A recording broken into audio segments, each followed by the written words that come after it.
Saviez-vous que 57 téléphones mobiles sont vendus chaque seconde en moyenne dans le monde? Alors pour comparer, on a à peu près 5 naissances par seconde dans le monde.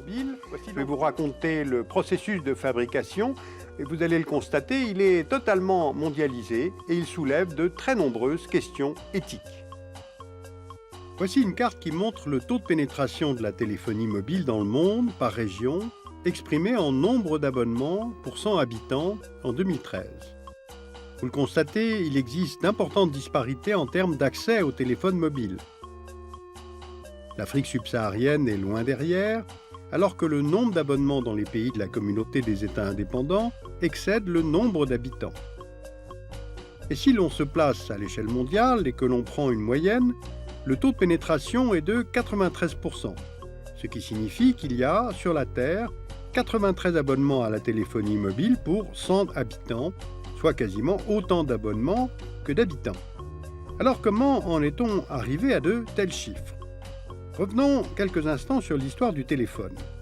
Le 3 avril 1973, dans les rues de New York, Martin Cooper, ingénieur chez Motorola, passe le premier appel téléphonique depuis un portable, un prototype qui pèse 1,5 kg.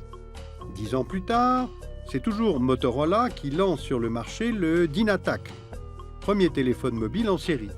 Il pèse 1 kg, fait 25 cm de long et possède 35 minutes d'autonomie et il coûte pratiquement 4 000 $ de l'époque. En 1993, en France est lancé le Bebop, le mobile de France Télécom, et dans le monde à la même époque, on compte alors 0,6 abonnements pour 100 habitants. C'est en 2002 que le nombre d'abonnements à la téléphonie mobile passe devant le nombre de lignes fixes. Il y a alors 18 abonnements à la téléphonie mobile pour 100 habitants dans le monde. Et Apple, en novembre 2007, lance son premier iPhone, un téléphone qui combine les fonctions d'un téléphone mobile et d'un assistant numérique personnel.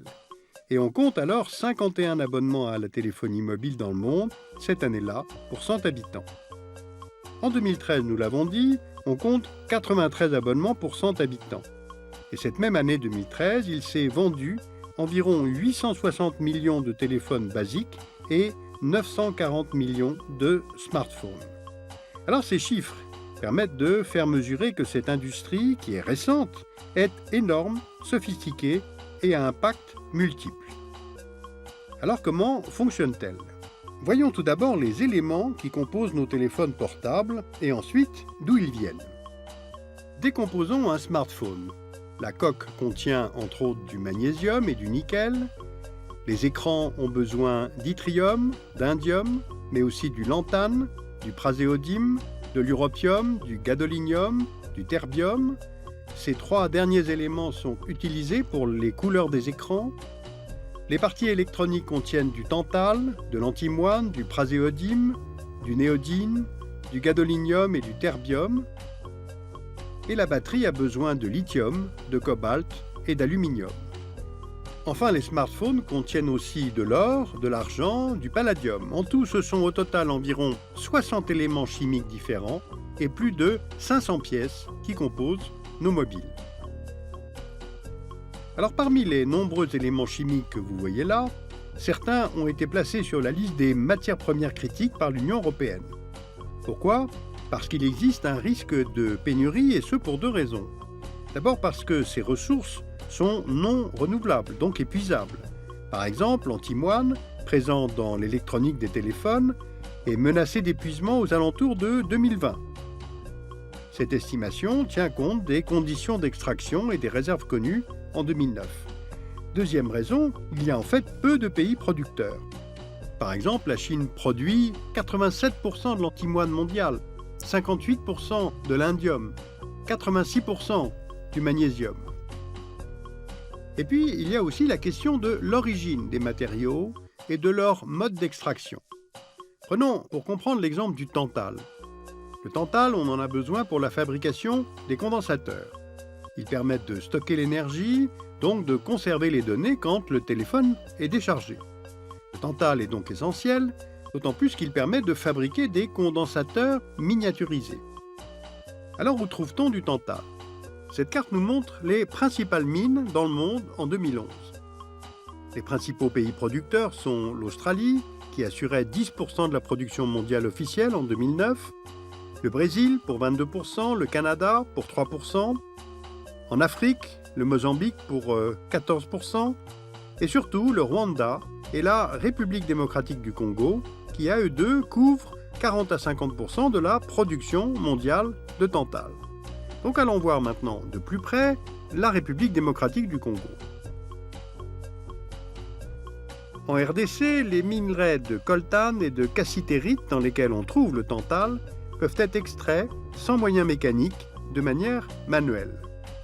Les mineurs travaillent dans des conditions difficiles et dangereuses.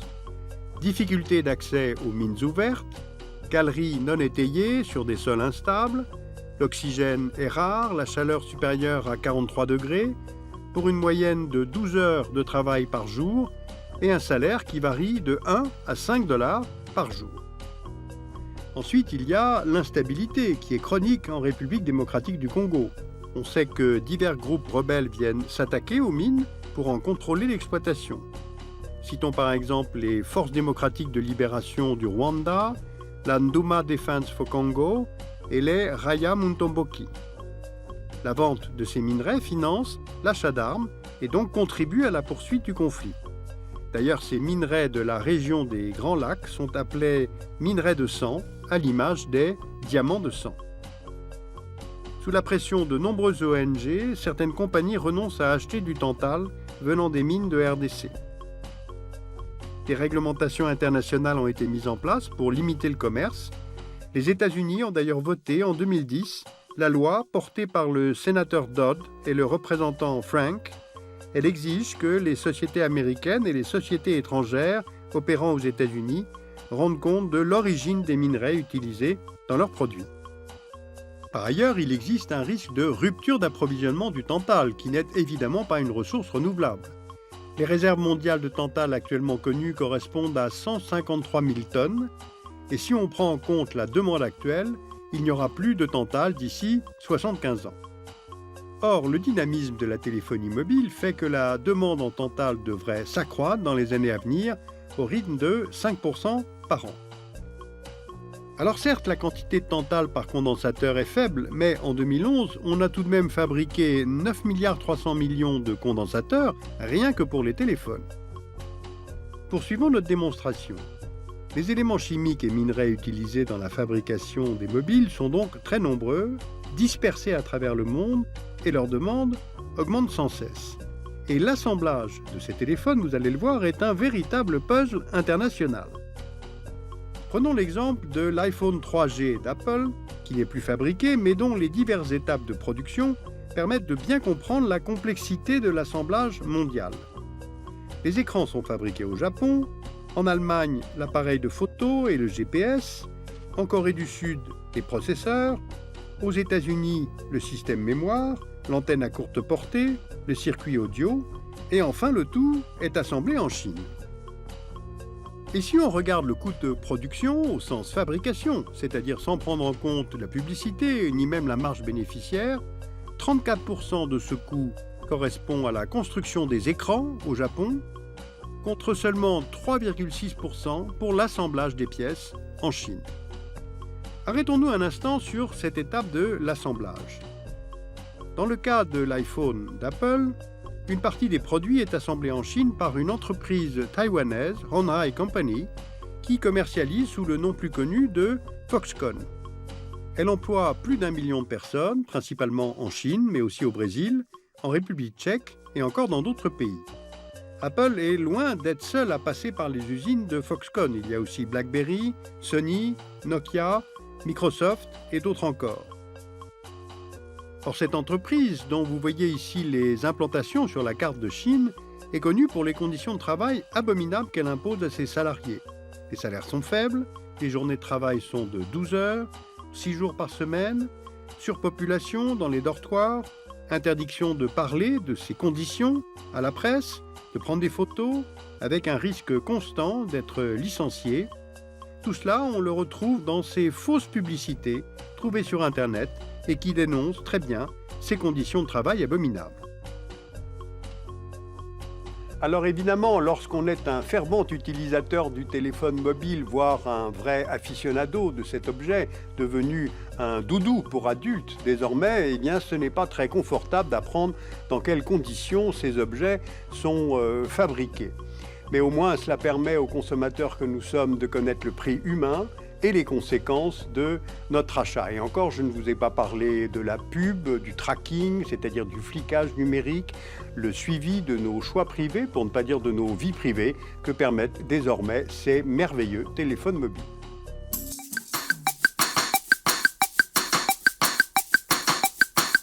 Vous êtes-vous déjà demandé comment les objets de notre quotidien arrivent jusqu'à nous ? Prenons cette console par exemple. Son histoire commence à 10 000 km de chez nous, en Chine. C'est là que notre console a été fabriquée. Pour arriver entre vos mains, notre console va connaître un long cheminement, comme la plupart des objets de notre quotidien. Avant tout, il faut organiser le transport. C'est la mission du commissionnaire de transport ou transitaire. C'est lui qui va prendre toutes les dispositions nécessaires pour faire en sorte que l'objet arrive à bon port. Le commissionnaire de transport doit d'abord trouver un transporteur terrestre en Chine pour acheminer la marchandise de l'usine jusqu'au port, puis un transporteur maritime pour traverser les océans jusqu'au Havre, et enfin, un transporteur terrestre pour le parcours du port au point de vente final. Autant d'étapes pour lesquelles il doit aussi assurer les tâches administratives et juridiques, voire les déclarations douanières.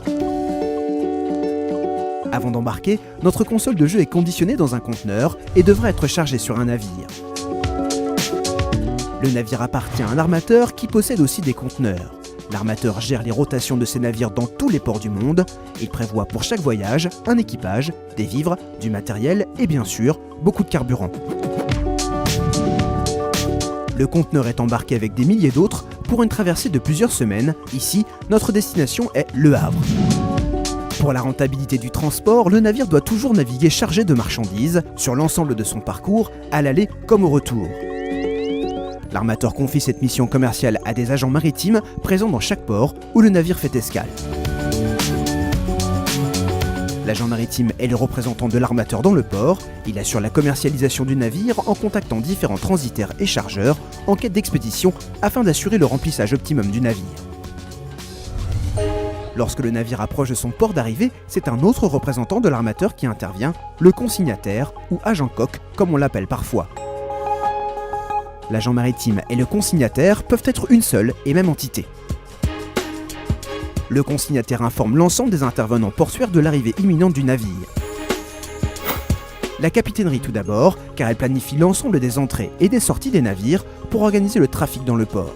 L'officier présent va indiquer au navire sur quel quai il va pouvoir accoster, en accord avec le consignataire et le terminal concerné. À l'approche du Havre, un pilote accède au navire par vedette rapide ou par hélicoptère pour assurer la conduite du navire dans le port jusqu'au poste à quai. C'est un professionnel qui connaît parfaitement les contraintes du port. Les remorqueurs rejoignent ensuite le navire et l'accompagnent jusqu'au terminal, si besoin en passant par des écluses et des ponts, gérés et manœuvrés par les services du Grand Port Maritime du Havre et l'assistent dans sa manœuvre jusqu'au terminal. Une opération délicate compte tenu de la taille de ces monstres d'acier. Le navire accoste enfin au terminal et il est amarré au quai par les lamaneurs. Le terminal est géré par une société de manutention privée indépendante qui emploie des ouvriers dockers. C'est maintenant à leur tour d'entrer en scène. À l'aide des portiques et des cavaliers, ils déchargent rapidement les conteneurs import et chargent les conteneurs export. L'opération est réalisée sous l'œil de l'agent maritime qui s'assure de la bonne prise en charge de la marchandise. Avant de sortir du terminal, l'équipage, le navire et les conteneurs peuvent être inspectés par les autorités de contrôle qui veillent à la sûreté en luttant contre les trafics illicites comme les stupéfiants, la contrefaçon et l'immigration clandestine. Après les formalités douanières, administratives et commerciales, les conteneurs sont acheminés par la route, le rail ou les voies fluviales vers les entrepôts sur la demande du client via son commissionnaire de transport. Notre console de jeu est ensuite distribuée à son point de vente. Fin du voyage. Comme vous venez de le voir, la vie du port est constituée d'un ensemble d'acteurs qui doivent échanger de nombreuses informations pour que la marchandise arrive à bonne destination. Ils échangent grâce à un système informatique portuaire mutualisé. Vous retrouverez la même chaîne d'acteurs pour le transport du pétrole, du gaz, des produits chimiques, du charbon, du sucre, mais aussi de véhicules, à l'import comme à l'export.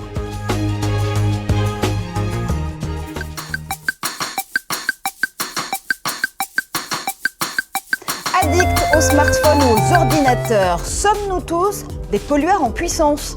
Alors que le poids des déchets électroniques dans le monde ne cesse d'augmenter, comment lutter contre le e-gaspillage et surtout, comment en tirer profit? Par exemple avec le recyclage de nos poubelles high-tech. Reportage et débrief, on vous dit tout sur le e-waste cette semaine. Un tsunami de déchets électroniques menace la planète. La sentence vient du directeur du programme des Nations Unies pour l'environnement. En 2014, le poids des e-déchets a atteint le triste record de 41,8 millions de tonnes dans le monde. Alors certains pays prennent les devants. En Amérique latine, par exemple, plusieurs associations jouent les recycleurs high-tech. La suite avec Juliette Lacharnay. Téléphone portable, câbles, carte mère ou encore pièces d'ordinateur. Sur ce marché de Lima, tout est à portée de main. Des déchets qui valent de l'or. Chaque jour, des centaines de composants électroniques sont récupérés puis revendus sur ces étals. Un gagne-pain qui n'est pas sans danger. Ce type de recyclage ressemble plutôt, disons-le, à un démantèlement informel. Ce qu'ils cherchent, c'est ce qui a de la valeur. Le reste, ils le jettent. Certains composants réagissent au contact de l'eau ou au contact de certains acides. Cela peut avoir des conséquences réellement néfastes, à la fois pour la santé et pour l'environnement. Des centres de recyclage comme celui-ci, il y en a des milliers en Amérique latine et leur nombre ne cesse de s'étendre, la plupart du temps à l'initiative des communautés locales. Mais très peu respectent les standards mis en place par la communauté internationale, en cause le manque de régulation à l'échelle des États. Aujourd'hui, les mentalités évoluent. Avant, personne n'avait conscience du problème. Ici, nous ne pouvons toujours pas collecter les déchets électroniques chez les particuliers. Nous pouvons uniquement les récupérer dans les entreprises. Sur les 21 pays d'Amérique centrale et d'Amérique du Sud, seul un tiers d'entre eux ont mis en place des lois pour mettre un frein à l'accumulation de déchets électroniques. Dans le monde, leur nombre devrait passer la barre des 40 millions en 2014 et approcher celle des 50 millions à l'horizon 2018. Un bilan alarmant, mais les États tardent à réagir. Selon un rapport de l'Université des Nations Unies, moins d'un dixième est correctement recyclé à l'échelle de la planète. Et pour aller plus loin, on vous retrouve en plateau, Guillaume Gralet, bonjour. On le voit, il y a un véritable paradoxe, inflation législative depuis le début des années 2000 sur cette question des déchets électroniques et pourtant inflation des déchets électroniques tout court. Pourquoi ce paradoxe continue-t-il d'exister ?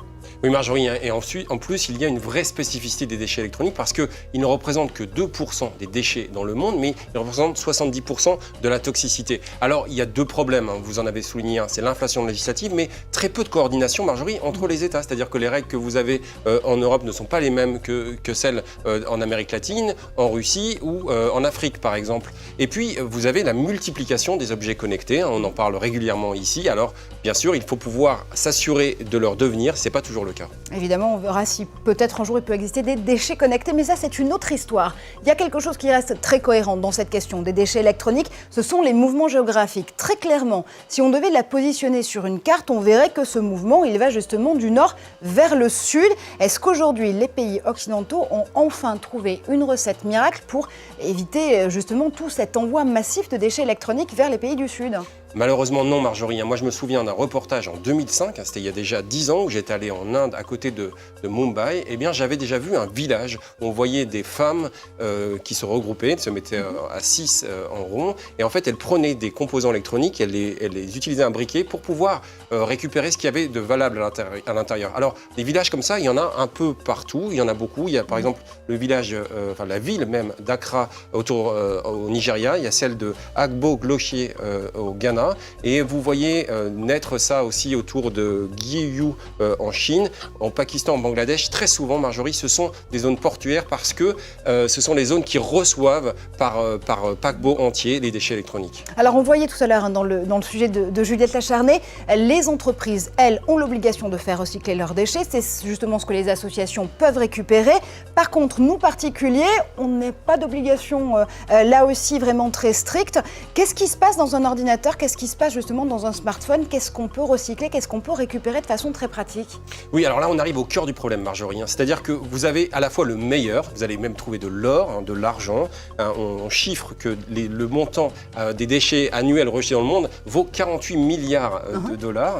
Si vous prenez 1 million de téléphones portables, vous allez retrouver 24 kilos d'or, 250 kilos d'argent. Il y a également du cuivre à l'intérieur. Et ça attire beaucoup. Mais il y a également, on en parle, les produits toxiques. Alors on s'est un petit peu amusé. On a décomposé. Alors c'est un vieil ordinateur, donc c'est encore plus toxique que ce qu'on a aujourd'hui. Il faut savoir, je vais montrer ça un petit peu à la caméra, que derrière un clavier, eh bien, vous avez quelque chose d'extrêmement compliqué. Vous avez d'abord, bien sûr, une batterie qui est ici. Et la batterie, par exemple, peut contenir du cadmium. Le cadmium, c'est quelque chose d'extrêmement dangereux. Ça peut être même cancérigène. On voit ça dans certains hôpitaux en Inde qui traitent en fait les personnes qui utilisent tout ça. Vous avez également une barrette mémoire où là, vous allez avoir de l'acide. Et puis la carte mère. La carte mère, c'est un petit peu tout ce qui abrite les composants électroniques. Et bien là, vous allez avoir à la fois du cuivre, mais des choses aussi très dangereuses quand on va les brûler pour récupérer ce qu'il y a de précieux. Voilà. Je referme, c'était juste pour montrer qu'il y a à la fois le meilleur et le pire dans un ordinateur. Le squelette d'un ordinateur. Et quelles sont du coup les solutions, là aussi très pratiques, qu'on peut tout de suite mettre en œuvre? Alors l'ONU a raison d'alerter, de montrer que la situation est très grave. On peut aller vers davantage d'harmonisation des règles dans le monde entier. On peut également travailler sur des matériaux plus durables, travailler justement sur la fin de l'obsolescence programmée dont on parle souvent ici, Marjorie, donc d'avoir simplement des composants qui vont durer plus longtemps. Et puis enfin, il faut travailler sur des solutions de recyclage moins coûteuses. Ça peut passer par la création de nouveaux emplois. En fait, ça peut sensibiliser les gouvernements. Si on regarde le calcul de l'association américaine Electronics Take Back Coalition, elle explique que 10 000 tonnes d'objets électroniques recyclés peuvent contribuer à créer 300 emplois. Donc ce sont aussi des investissements d'avenir, d'investir dans le recyclage. L'obsolescence programmée.